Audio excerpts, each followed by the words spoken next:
Mesdames et messieurs, bonsoir et bienvenue dans ce journal en ce vendredi 31 mai 2024. Dans les actualités de ce jour, page politique concernant les résultats électoraux, justement le délai de traitement des résultats provisoires selon la loi est respecté selon le rapporteur général de la CENI aujourd'hui. Selon les prévisions, les résultats provisoires au niveau de la CENI devraient sortir le mardi 11 juin prochain. Pour l'instant, les résultats publiés par la CENI dépendent des résultats émanant des SRMV ou sections de recensement des matériels de vote dans les 120 districts de la Grande Île. Il est à noter que les SRMV ont jusqu'au 3 juin pour acheminer les procès-verbaux des résultats vers la CENI selon le délai établi par la loi. C'est Ranirland. Les sections de recensement des matériels de vote ou SRMV ont pour rôle de collecter tous les résultats des bureaux de vote de chaque district et d'acheminer ces résultats vers la CENI. Les responsables des SRMV ont pour rôle de recenser les PV de chaque bureau de vote et vérifier les calculs. 5 jours est le délai établi par la loi pour le traitement de ces résultats pour les SRMV, c'est-à-dire jusqu'à lundi 3 juin. La CENI a alors 10 jours pour les traiter avant de sortir les résultats provisoires des élections législatives. Selon nos sources, ces résultats provisoires seraient proclamés vers le 13 juin 2024. Toujours au niveau des actualités politiques, mais parlons diplomatie. Le Madagascar participe à la commémoration de la journée de l'Afrique qui s'est déroulée aujourd'hui au ministère des Affaires étrangères à Anos. Éduquer une Afrique digne du XXIe siècle, construire des systèmes éducatifs résilients pour un accès accru à un apprentissage inclusif tout au long de la vie, de qualité et pertinent en Afrique. Tel est le thème de cette journée de l'Afrique. Reportage sur les images de Nzara Ranjanso. Les représentants de l'Union africaine à Madagascar, les ambassadeurs des différents pays, mais aussi les membres du gouvernement malagasy et le président du Sénat de Madagascar se sont réunis à Madagascar pour commémorer la journée de l'Afrique aujourd'hui au ministère des Affaires étrangères à Anos. Une commémoration menée par la représentante spéciale du président de la commission et chef du bureau de liaison de l'Union africaine à Madagascar. La journée de l'Afrique cette année porte sur l'éducation. Éduquer une Afrique digne du XXIe siècle, construire des systèmes éducatifs résilients pour un accès accru à un apprentissage inclusif tout au long de la vie, de qualité et pertinent en Afrique. Madagascar, membre actif de l'Union africaine et fondateur de cette entité internationale, est actuellement sur la bonne voie vers la mise en place de cette éducation de qualité. Il est à noter que cela s'inscrit également dans les priorités de la politique du pays. La journée de l'Afrique, c'est une journée de célébration, c'est une journée de commémoration, mais aussi c'est une journée de nous évaluer par rapport aux objectifs qu'on s'était fixés. Et nous avons pour le moment comme les termes de référence l'agenda 2063. Et nous sommes très heureuses aujourd'hui d'être au Madagascar, un des pays membres fondateurs de l'Union africaine. Donc aujourd'hui, le thème de l'année, c'est l'éducation. Et je suis heureuse que le Madagascar a pris les devants et a déjà pris toutes les mesures nécessaires pour améliorer l'éducation de qualité et pour tous les enfants de Madagascar, et ce qui va permettre un développement intégral et intégré pour tous les Malagasy, et ce qui va aussi aider à ce que nous partons tous ensemble parce que nous voulons un développement pour tous les pays africains, et le Madagascar peut porter le chapeau. Parce qu'il a déjà pris beaucoup d'initiatives et ils sont champions dans beaucoup de domaines. La ministre des Affaires étrangères de Madagascar a affirmé de son côté que Madagascar fournit les efforts nécessaires pour garder sa place au sein de l'Union africaine en participant activement à tous les sommets en ce sens, tout en promettant des coopérations entre pays africains. Madagascar est toujours représenté à chaque élection au niveau de l'Union africaine et s'acquitte de toutes les cotisations. Madagascar entend alors améliorer sa coopération déjà fructueuse avec les pays membres et gravir les échelons pour améliorer sa place au sein de l'Union africaine, ajoute la ministre des Affaires étrangères malagasy. Parlons à présent social concernant la protection de l'environnement. Le 22 mai est désigné par les Nations Unies comme la journée internationale de la biodiversité. Pour Madagascar, la célébration nationale s'est tenue aujourd'hui dans le domaine mensuanal Manjak. Tout le mois de mai a été consacré à la célébration Agir ensemble pour les espèces, contribuer au plan, tel est le thème de la célébration. Reportage de Mjarvulasferen et Brasden Nilsson. 5% des espèces mondiales rares dans le monde n'existent qu'à Madagascar, dont la plupart sont menacées d'extinction. De plus, les espèces subissent encore de fortes pressions généralement causées par l'homme à travers les dommages et destructions des ressources naturelles, incendies de forêts, exploitation minière illégale, pollution et destruction abusive des habitats animaux et végétaux. 80% de la population malgache dépend des êtres vivants pour leur subsistance, a déclaré le ministre de l'Environnement. Pourtant, ces espèces animales comme végétales nous fournissent de l'eau, des médicaments, des matières premières pour la production. Ils sont également la raison pour laquelle les touristes viennent nombreux chez nous. La protection de cette biodiversité est un combat commun, a déclaré le ministre de l'Environnement. Les citoyens ont un devoir. Le gouvernement, quant à lui, met en place différentes stratégies pour les protéger, notamment la coopération avec les communautés de base, ainsi que l'utilisation de technologies comme les drones qui permettent de surveiller les animaux protégés, les détecteurs de chaleur et l'utilisation de la cartographie.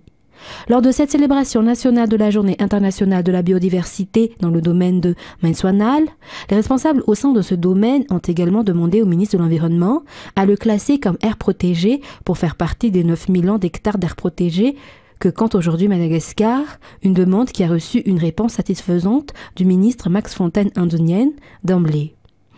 Travailler ensemble pour la biodiversité, comme symbole de cette coopération, le ministre de l'Environnement a également décerné aujourd'hui une reconnaissance particulière aux chercheurs malgaches et étrangers qui agissent et contribuent à la protection de l'environnement. Restons toujours au niveau du ministère de l'Environnement concernant l'affaire de lémuriens et des tortues saisies en Thaïlande. Le ministre de l'Environnement et du Développement durable a affirmé aujourd'hui qu'il partira la semaine prochaine afin de discuter et négocier avec les autorités thaïlandaises en vue de rapatrier ces animaux endémiques. Il a déjà été prouvé que ces lémuriens sont des espèces que l'on ne trouve qu'à Madagascar, raison pour laquelle le ministre de l'Environnement malagasy, Max Fontaine, doit négocier directement avec les autorités locales. Ces animaux reviendront à Madagascar, martèle le ministre de l'Environnement. Dans les autres actualités de ce jour, ce lundi 3 juin sera officiellement ouverte la célébration du 64e anniversaire de l'indépendance de Madagascar et des forces armées. Cette ouverture se fera à travers une exposition qui se tiendra lundi sur le parvis de la mairie à Analakil.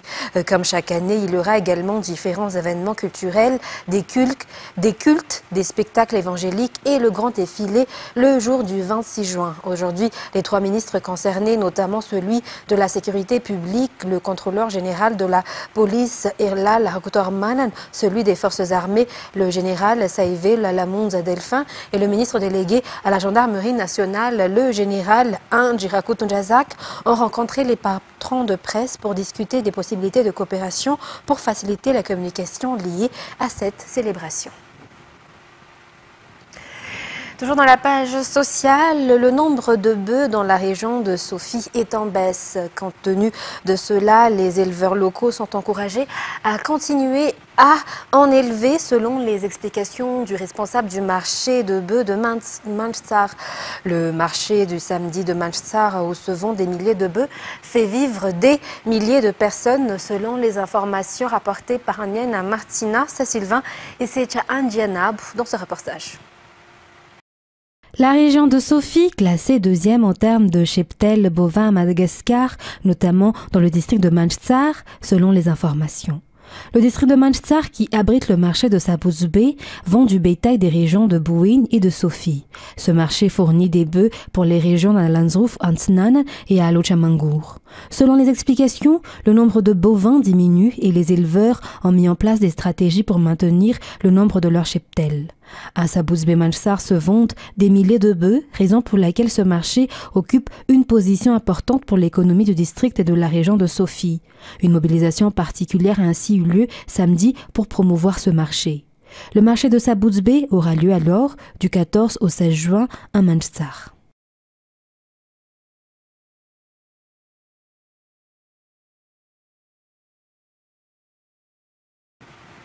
Parlant sport à présent, la Supercoupe de l'ASIF pour la région Nalamangue s'est tenue aujourd'hui au Palais des Sports et de la Culture de Mamas. Le basketball et volleyball, ce sont entre autres les disciplines au sein desquelles l'équipe championne et l'équipe vainqueur de la Coupe lors de l'édition de 2023 se sont affrontées. Cette compétition est faite pour le renforcement de la solidarité des fonctionnaires. Les détails avec Oubrassa Manan et Radramanan Zatouf. La compétition dans le cadre de l'ASIF, ou Association sportive interministérielle pour l'entretien des fonctionnaires pour cette année, se tiendra du 5 au 18 août à Ntirabé. 17 disciplines seront au programme lors de cette compétition, dont le football, le basketball, le volleyball, le handball et le rugby à 7 pour les sports collectifs, la natation, l'athlétisme, le VTT et la danse sportive pour les sports individuels, ainsi que la belote, la pétanque, les arts martiaux, les tennis et divers jeux traditionnels. Le président national de l'ASIF a indiqué qu'au cours de ces 7 années de mandat, 85% des fonctionnaires ont participé à cette compétition, si le taux de participation était de 25% auparavant. Le contrôle des joueurs participants sera strict afin de prévenir des irrégularités, car la compétition est réservée uniquement aux fonctionnaires. Les participants doivent s'inscrire dans le site web de l'ASIF selon les informations. Par ailleurs, aujourd'hui s'est tenue la Supercoupe de l'ASIF pour la région Nalamangue. Basketball et volleyball, ce sont entre autres les disciplines pour lesquelles l'équipe championne et l'équipe vainqueur de la Coupe lors de l'édition de 2023 se sont affrontées. Et dans les actualités internationales de ce soir, la flamme olympique poursuit son périple à travers la France. 10 000 relayeurs en tout et parmi eux, un ancien tirailleur sénégalais, Oumar Diémé, 90 ans, a été choisi et il est impatient de vivre ce moment historique. France 24. Célébré par le village qui l'a vu grandir, Oumar Diémé a été choisi pour porter la flamme olympique en France en juillet prochain. Une surprise et une fierté pour cet homme de 90 ans. Ils m'ont dit, c'est toi qu'on a choisi. Qu'est-ce que tu en penses? Je suis resté quelques minutes. J'ai dit d'accord, c'est un honneur pour moi. Oumar Diémé aborde fièrement ses médailles. C'est lui qui s'est enrôlé en 1953, après avoir fui la Gambie voisine, où son père l'avait envoyé étudier le Coran. Il fait partie des milliers d'Africains à s'être battus pour la France, au Vietnam, puis en Algérie. C'est là qu'il se trouvait lorsqu'il a appris l'indépendance du Sénégal en 1960. Son frère lui vaut une admiration sans faille. Nous n'avions jamais rêvé à une chose pareille. Ça nous a surpris, mais à voir clair, ça ne nous surprend pas compte tenu des valeurs dont il est porteur. À moins de 2 mois du grand jour, l'heureux élu ne peut s'empêcher de penser à ses camarades tombés au combat ou depuis décédés. Mon compagnon de l'Indochine, de l'Algérie et même de l'armée nationale. Il y en a beaucoup qu'on a servi l'armée nationale, ils sont plus là. Donc si moi Dieu me laisse jusqu'ici, je ne fais que remercier mon Dieu. Oumar Diémé portera la flamme en région parisienne, où il a vécu avant de rentrer au Sénégal l'an dernier. Les organisateurs parlent d'un choix et d'un moment important pour l'histoire, moment que l'ex-tirailleur a demandé à partager avec son fils. Partant à présent aux États-Unis, les jurés ont rendu leur verdict hier à New York dans l'affaire Stormy Daniels. Donald Trump a été reconnu coupable des 34 chefs d'inculpation qui pesaient contre lui dans ce procès pénal historique. Le rival de Joe Biden connaîtra sa peine le 11 juillet en pleine campagne présidentielle. Son avocat a déjà prévenu qu'il ferait appel. Reportage de France 24. Effectivement, pour Donald Trump, c'est le pire scénario qui pouvait se produire. Il a été reconnu coupable de tous les chefs d'inculpation à l'unanimité par le jury. Dans la journée, pendant les délibérations, Donald Trump était plutôt un détendu. Il souriait et riait même avec son avocat. Puis tout a basculé quand le juge a été appelé par les jurés, le signe qu'ils s'étaient mis d'accord sur un jugement. Alors au moment de l'énoncé du verdict, le silence régnait dans la salle. On pouvait seulement entendre le bruit des hélicoptères dehors. Donald Trump est ressorti de la salle d'audience après le verdict, main dans la main avec son fils Eric Trump, la mine défaite, mais il s'est exprimé à la presse et vous l'avez entendu, il s'est dit victime d'une persécution politique et innocent. Mais voilà, les 12 jurés new-yorkais en ont décidé autrement. Donald Trump marque de nouveau l'histoire du pays en devenant le premier ancien président américain reconnu coupable d'un crime. Et pour certains électeurs, notamment les plus modérés, ce verdict sévère pourrait influencer leur vote. Effectivement, et ce n'est pas une date anodine, car c'est 4 jours seulement avant la convention républicaine qui doit l'introniser officiellement comme le candidat du parti à l'élection présidentielle. Alors, peut-on imaginer un Donald Trump condamné à de la prison juste avant son investiture? Eh bien, oui. En théorie, il encourt une peine de prison de 4 ans pour chaque chef d'inculpation, mais en l'absence d'antécédents judiciaires au pénal de son âge, 78 ans, le juge devrait plutôt le condamner à un sursis avec mise à l'épreuve ou à des travaux d'intérêt général, ainsi qu'éventuellement à une amende. Dans tous les cas, Donald Trump devrait faire appel de la décision, ce qui ne l'empêchera pas de se présenter à l'élection. Et en Israël, des associations de défense des droits de l'homme ont déposé un recours devant la justice pour faire fermer la prison militaire de Sdei Teiman, établie après le 7 octobre en plein cœur du désert de Negev.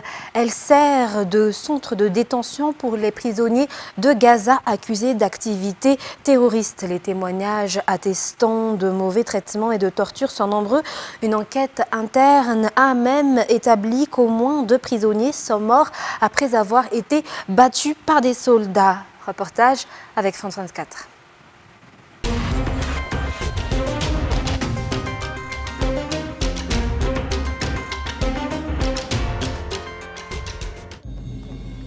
C'est une manifestation totalement interdite. En plein cœur du désert du Negev, ces activistes israéliens investissent un lieu hautement surveillé. Nous sommes à proximité de la base militaire de Sdei Teiman. Il y a un camp de torture caché ici, où des détenus gazaouis subissent de sérieux abus, des humiliations et de la violence. Les détenus gazaouis sont gardés ici, dans une prison à ciel ouvert, où ils sont continuellement menottés et avec les yeux bandés. Cet endroit incarne ces crimes plus qu'aucun autre. Et c'est pourquoi nous appelons à la fermeture de Sdei Teiman, à la fin de la torture et à la libération de tous les prisonniers politiques. Quelques minutes tout au plus devant l'entrée de cette base militaire. L'armée israélienne a rejeté notre demande de tournage derrière ces murs.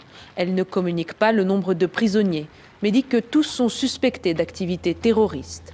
Certains étaient des assaillants du 7 octobre, d'autres ont été arrêtés directement à Gaza au cours de l'offensive terrestre. La présence de ces militants pacifistes déplaît. Alors rapidement, ils sont pris à partie.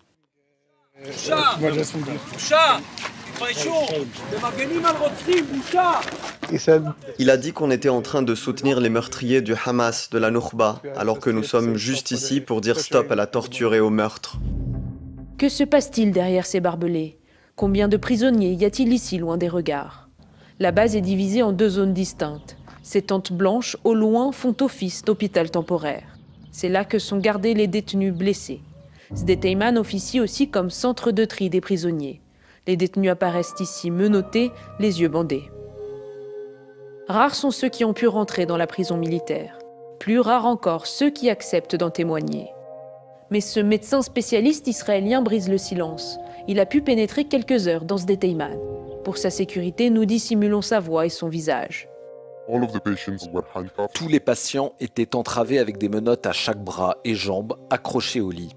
Ils avaient aussi tous les yeux bandés. Et les quelques patients dont j'ai participé au traitement médical étaient nus et portaient des couches. J'estime qu'il y avait à peu près 15 à 20 patients dans la tente. Mais je ne sais pas s'il y avait d'autres tentes en plus de celle-ci.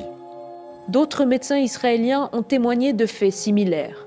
L'un d'entre eux a même adressé une lettre aux autorités israéliennes, révélée par le journal Haaretz. Rien que cette semaine, 2 prisonniers ont eu les jambes amputées à cause des blessures liées aux menottes, ce qui malheureusement est un événement de routine. Nous sommes tous complices d'infractions à la loi. Si on regarde la Convention de Genève, je ne pouvais pas voir de raison pour laquelle les patients de Sdai Tayman, ou du moins ceux reconnus coupables d'être membres du Hamas ou du djihad islamique, ne soient pas considérés comme des prisonniers de guerre. Le 28 mai, une enquête interne de l'armée israélienne a établi que 2 prisonniers gazaouis sont morts après avoir été battus en chemin vers Sdai Tayman. En tout, la police militaire israélienne indique qu'elle enquête sur les morts de 35 détenus dans l'ensemble des prisons israéliennes et des centres de détention. À Gaza, les témoignages commencent aussi à émerger. Fin novembre, ces images avaient fait le tour du monde. Une arrestation massive dans le nord de Gaza. Les détenus sont nus, parqués dans un pick-up direction Israël. Parmi ces hommes, il y a de simples civils, dont le journaliste Dia Al-Karlout. Mi-janvier, tout juste relâché, il témoigne auprès de l'agence Reuters. Ils nous ont transférés en camion vers les centres de détention et pendant le transfert, j'ai été agressé plusieurs fois. Ils m'ont scotché la bouche et j'ai entendu 7 ou 8 soldats qui se moquaient de moi. Ils disaient « journaliste, journaliste » et chacun d'entre eux me frappait. Un petit peu plus au nord, dans le centre de l'enclave de Gaza, notre équipe retrouve le docteur Saleh Aleiwa, tout juste relâché après plus de 4 mois de détention. Médecin urgentiste à l'hôpital Al-Shifa, il était de service le 7 octobre. Après son arrestation, il transite 48 heures par Sdai Tayman, dont 15 heures d'interrogatoire violent. La première question qu'il m'a posée, c'était « Où sont les otages ?» J'étais choqué et j'ai pensé « Comment ça, où sont les otages? Comment pourrais-je savoir où ils sont ?» Il me posait des questions illogiques et il me torturait parce qu'il pensait que je ne fournissais pas les bonnes informations ou que je lui cachais quelque chose. Ce n'était pas son droit. C'était un interrogatoire inhumain qui utilisait des méthodes illégales, en particulier contre un docteur civil comme moi. Car finalement, quelle était ma faute? C'est de l'avoir été de service le 7 octobre? Il a pourtant été prouvé par l'armée israélienne que des otages ont bien été emmenés à l'hôpital Al-Shifa le 7 octobre. Sur ces images, on voit l'un d'entre eux blessé dans un couloir. Le docteur Aleiwa assure ne pas en avoir eu connaissance. Et cela ne justifie pas les conditions de détention des prisonniers, selon lui. Parfois, on se parlait et on voyait en dessous du bandeau qui couvrait nos yeux. Par exemple, moi, je n'ai pas été torturé avec des chiens. Mais j'ai vu quelqu'un qui avait une morsure de chien à l'abdomen. On voyait même ses organes internes. Et une autre personne que le chien avait mordu à la cuisse. Nous avons contacté l'armée israélienne qui nous a répondu par écrit. Elle confirme que les détenus relâchés à Gaza n'ont pas de lien établi avec les groupes armés. Les mauvais traitements des détenus durant leur détention ou leur interrogatoire vont à l'encontre des valeurs de l'armée. Ils contreviennent aux ordres de l'armée et sont par conséquent absolument interdits. Fin mai, plusieurs associations de défense des droits de l'homme saisissent la justice israélienne pour demander la fermeture de Sdai Tayman. L'enquête est toujours en cours. Les témoignages de lanceurs d'alerte ou d'anciens détenus lèvent le voile sur certaines pratiques. Mais de nombreuses zones d'ombre subsistent sur ce qu'il advient réellement au cœur de cette base militaire en plein désert. Sur ce, mesdames et messieurs, c'est la fin de ce journal. Nous vous remercions de votre fidélité. Après ce journal en version française, vous allez suivre l'émission Data avec Jean-Claude Ingemalal. Sur ce, très bonne suite de programme sur Viva. Au revoir.